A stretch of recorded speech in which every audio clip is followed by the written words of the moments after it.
How does it feel to see Robyn after everything? Honestly, there's no trust left between us and her. Not a shred. For years, viewers were told Sister Wives was about love, faith, and family. What they didn't mention? It was also about manipulation, control, and a man utterly addicted to his own reflection. Sometimes, reality television lets the curtain slip, and what's revealed isn't just a flawed personality. It's a full case study in delusion, vanity, and spiritual decay.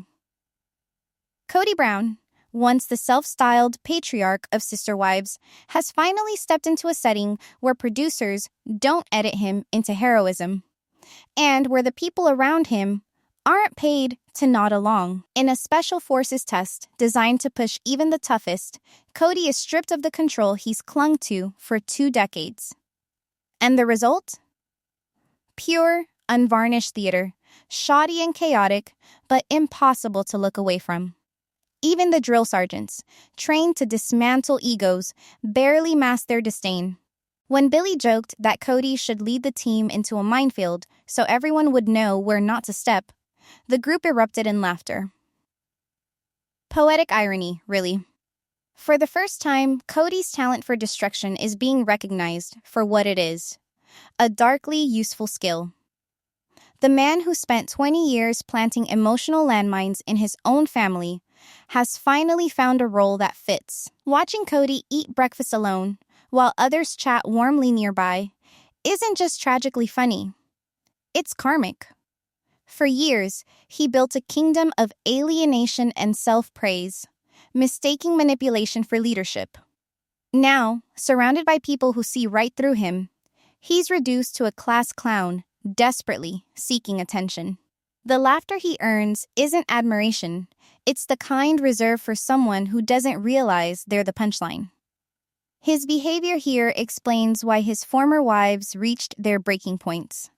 Kody's need for attention is endless. He acts like a child denied his favorite toy, loud, petulant, incapable of reflection. When Janelle once admitted she wouldn't have married him if she'd had more time to think, it wasn't bitterness, it was hindsight. Kody is forever the perpetual adolescent, the kid who mistakes volume for authority and confusion for charisma. What's most striking is seeing him stripped of his home court advantage. In the Sister Wives world, everyone played along. Wives, children, producers alike. His pseudo-religious authority was treated like gospel. But among ordinary people who don't need his approval, the mask slips. He's revealed for what he always was, a cosplayer of masculinity, confusing domination with real manhood. Even his attempts to impress the alpha males around him read like a bad pantomime. Tom Sandoval, another TV narcissist, suffered the same icy rejection from peers, proof that toxic masculinity is often just insecurity in disguise. Neither man radiates true strength, both merely imitate it. Kody's slow transformation, from quirky idealist to unhinged egomaniac, isn't mysterious. Polygamy didn't just indulge his narcissism, it nurtured it. Surrounded by women trained to defer, he mistook obedience for affection. Fame and money taught him that manipulation could be monetized. His marriages became performances, his spiritual speeches, a sales pitch. And now, stripped of applause, he unravels in public. Robyn, the last remaining wife, continues the act. Her emotional video to Kody, no kids in sight, full of ego-boosting platitudes, was a masterclass in insincerity. The tears, trembling voice, perfectly lit setup, all screamed producer-approved artifice. She praised him as handsome and charming, adjectives that now feel almost parodic given his behavior. Robyn has long understood what Kody's fragile ego craves: endless flattery and submission dressed as devotion. Her video wasn't about love. It was about maintenance. Even Robyn, however, seems to be wearing thin. You can almost see it in her eyes, the slow dawning realization that what she once thought was a prize might actually be a punishment. Meanwhile, Kody struts around in his underwear, peacocks for attention, urinates in front of women, and proclaims himself a misunderstood visionary. Robyn's mask starts to slip. She's seeing what the rest of the world already knows. The Emperor is shirtless, sweaty, and shouting about loyalty. The resemblance to other televised egotists is uncanny. Like Tom Sandoval, Kody is convinced he's a misunderstood genius surrounded by ingrates. But in reality, both men are relics of a fading archetype. Guys who confuse dominance with depth, control with connection. Their so-called toxic masculinity isn't even real toxicity. It's cosplay. They're not dangerous alphas. They're theatrical betas in borrowed uniforms of power. Kody's lack of self-awareness borders on pathological. For years, viewers speculated about his neurological differences. But the issue isn't neurology. It's moral erosion. Decades spent in a self-constructed echo chamber of wives, yes men, and enablers have obliterated his ability to read a room. Social norms aren't mysteries to him. They're mere inconveniences for a man who's never had to consider anyone else's comfort. For his children, the Special Forces test offers something invaluable: proof that their father's behavior is abnormal. Watching him ostracized by peers, dismissed by authority, openly mocked, it must be painful, but also oddly vindicating. After years of absorbing the consequences of his arrogance, they finally get to see him absorb some of his own. When Kody claimed he doesn't care about changing for others' opinions, he inadvertently confirmed what his children have always known. His love is conditional. His ego, absolute. He couldn't even attend his daughter Isabel's spine surgery because he couldn't leave Robyn's kids for more than 3 days. Yet he's never spoken publicly about missing his own children. That selective empathy is staggering. His televised tears at Robyn's emotional message? Pure theater. The same hollow sentimentality that has marked his career. Loud, dramatic gestures. Completely devoid of sincerity. Robyn's devotion is performative. Kody's is narcissistic. Together, they create a spectacle of mutual delusion. Special Forces functions as a social autopsy of Kody's psyche. Stripped of power and reverence, he's revealed as fundamentally hollow. His persona, spiritual leader, protector, patriarch, was built entirely on control. Once that control disappears, so does he.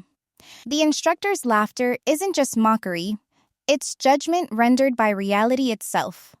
Kody Brown has finally stepped into the real world, a place where respect is earned, not demanded, and charisma can't simply be declared. The verdict? Unanimous. The self-proclaimed leader of men is, in truth, a follower without a compass. If Special Forces serves as Kody's public unmasking, then the internal politics of sister wives are the post-mortem. The empire he built on shared delusion is devouring itself. At the center sits Robyn, forever playing the victim, forever calculating. Her halo has slipped, revealing something less angelic, more Machiavellian. The accusations against Meri Brown highlight this decay. For years, Meri was cast as the villain, cold, controlling, mean. But peel back the family propaganda, and the story begins to sour. Former members of their religious sect describe how women like Meri were conditioned to suppress their own needs for the sake of the collective. In this family, speaking your mind, especially as a woman, was treated like abuse. Meri's crime wasn't cruelty. It was audacity. She dared to voice opinions in a cult where silence was sacred. By most accounts, Meri was strict, structured, even severe at times. But there's a huge difference between discipline and abuse. Everything changed when Robyn entered the picture. Suddenly, the narrative of abuse hardened, conveniently isolating Meri from the other wives and the children. The timing was, of course, suspicious. The woman who once held the family together became the scapegoat, and the self-anointed whistleblower, Robyn, just happened to benefit most from Meri's ostracism. How convenient. The evidence against Meri is laughably thin. One child recalled being sent to bed without dinner, as if missing a single meal were a crime worthy of headlines. If that counted as abuse, most parents of the 20th century would be behind bars. Even more revealing, some of the children are reportedly walking back their claims, questioning Robyn's role in shaping them. Manipulation is far easier when it's dressed as concern. The irony cuts deep. 2 of Kody's children have claimed he hit them, yet public scrutiny rarely lands on him. When it comes to Kody, male aggression is recast as passion or anger. But when Meri enforces bedtime, she's suddenly a monster. The double standard is predictable and nauseating. Christine, once a fan favorite who seemed to escape the chaos, hasn't been immune. Her daughter Gwen recalled Christine telling her that her father never loved her, showing how quickly women internalize Kody's patriarchal script.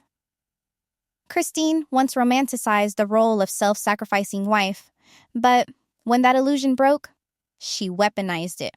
There's a thin line between victimhood and vengeance, and the Brown women have learned to walk it. No one, however, has mastered the dance like Robyn. Her manipulations are so polished they could be taught in finishing schools. If the family story is a script, she's the editor, revising history one tearful confessional at a time.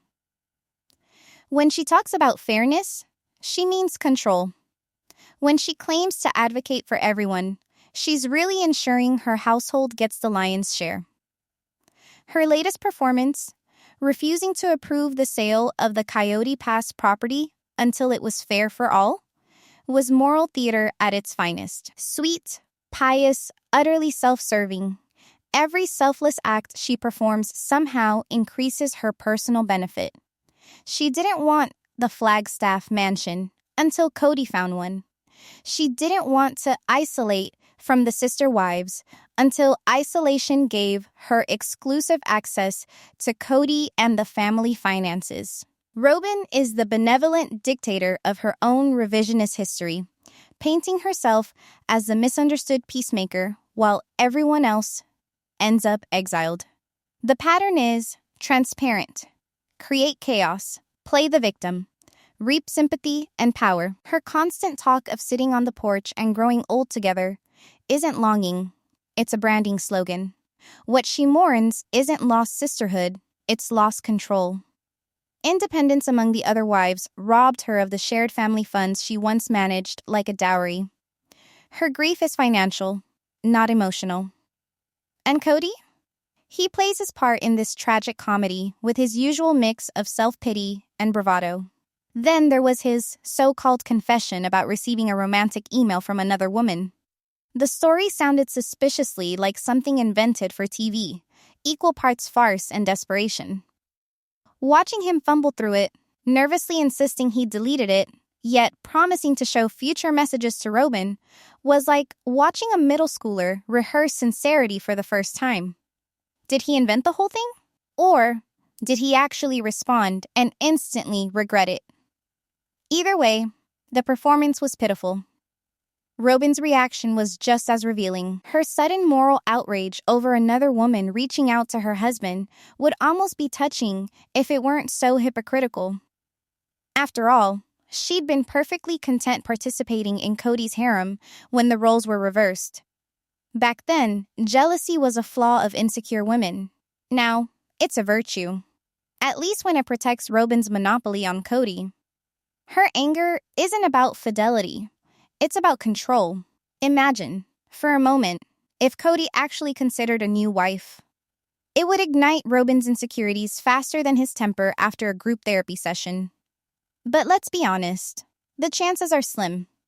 Kody's so-called desirability has long been a myth, sustained by clever editing and his own delusions. Off-camera, the illusion collapses. The admirers he references likely exist only in the inboxes of producers looking for drama. The Browns, once marketed as a radical experiment in love and faith, have devolved into a cautionary tale about ego and performance. Every relationship within their orbit is transactional. Kody's affection depends on obedience. Robyn's loyalty depends on control. And when the other wives claim independence, it's treated as betrayal. What began as a family of faith has become a study in spiritual narcissism. Even the cracks were visible from the start. Take Kody and Meri's wedding napkins, which read, "The path to happiness is so narrow that two must become one." A curious sentiment for a couple entering a polygamous marriage, almost as if Meri's subconscious was already protesting. This early focus on unity undermines the later claim that polygamy was divinely inspired from the beginning. It seems it was more about Kody's ambition than any spiritual plan. Janelle's arrival only deepened the contradictions. Her sudden embrace of polygamy came after secret lunches with Kody behind Meri's back, a pattern of betrayal wrapped in religious rhetoric. Even the strange marriage of Janelle's mother to Kody's father feels less like divine providence and more like daytime soap opera. These aren't the actions of spiritually guided people, they're the maneuvers of those mistaking chaos for destiny. Through it all, Kody remained the constant, addicted to the performance of authority, allergic to its responsibilities. His finances were unstable, employment erratic, and leadership nearly non-existent. Fame handed him a mirror and a microphone. But without TLC money, he'd likely be a wandering, pontificating drifter, while his wives worked to keep the lights on. Robyn wasn't a spiritual savior or a new chapter in his faith. She was his midlife crisis, with a camera crew. What could have been a genuine exploration of modern family and faith became instead a portrait of moral bankruptcy dressed as religious conviction. Every sermon about love and unity was just stage dressing for Kody's ego trip. And now, stripped of script, sympathy, and control, he's exposed on special forces, a man whose only consistent skill is alienating every person around him. The wives he once silenced now speak freely. The children he dismissed now judge him openly. And the audience that once indulged him? They're now laughing along with the drill sergeants. Kody's downfall isn't just poetic, it's sociological poetry. He's the cautionary tale of what happens when a man builds his identity on domination, only to discover too late that nobody wants to be dominated. If there's one thing Kody Brown has perfected over the years, it's the art of self-destruction. From his temper tantrums to his erratic behavior, he's essentially a walking case study in how unchecked ego and narcissism can drive a person into complete isolation. His recent stint on Special Forces, a show notorious for exposing emotional and physical weakness, hasn't helped him. It's done the exact opposite. It stripped away the last vestiges of sympathy, revealing just how broken he is, not just as a man, but as a leader, husband, and father. Kody's rage has long been a hallmark of his on-screen persona. His emotional outbursts, often aimed at his wives and children, have been packaged as passion or intensity. But at some point, it becomes clear. Kody simply cannot manage his emotions or communicate like an adult. Watching him scream at his wives during post-coital conversations was chilling. There's nothing empowering about yelling to assert dominance. Yet the women stayed eerily silent, seemingly conditioned to weather his fury as they always have. It's the classic bully who never faces resistance. And as a result, the tantrums only escalate. What's truly disturbing is that these aren't isolated incidents. Kody has a consistent pattern of unhinged behavior, whether it's yelling at his wives or hurling insults at his children. His temper is unpredictable and unrestrained. And what we see on camera is just the tip of the iceberg. Imagine the toll this takes off camera. He lacks emotional regulation, a trait that should be non-negotiable for anyone claiming to be the head of a family. But Kody long abandoned that responsibility, opting instead to be a caricature of patriarchal power. His children have lived with the fallout for years, but now they get to witness him flounder in public. One can only imagine how they feel seeing their father exposed this way. For years, Kody painted himself as the victim, blaming his wives for his outbursts and perceived failures. But on Special Forces, his toxic masculinity isn't tolerated. It's rejected. The men he wants to impress see right through him. The recruits exude real strength, aren't there to indulge his antics, And watching Kody attempt to fit in only highlights his weaknesses. What's most frustrating, perhaps, is his inability to learn. He's trapped in the same cycle of self-pity, arrogance, and delusion. He avoids responsibility, refuses reflection, and constantly seeks validation from his wives, from the recruits, from anyone who will feed his fragile ego. That he hasn't realized how despised he is by everyone around him speaks volumes about his total lack of self-awareness. It's not just Kody's ego that's broken, it's his entire sense of reality. His relationships with women have always been a toxic mix of entitlement and disrespect. He demands obedience, yet seems incapable of understanding the idea of mutual respect.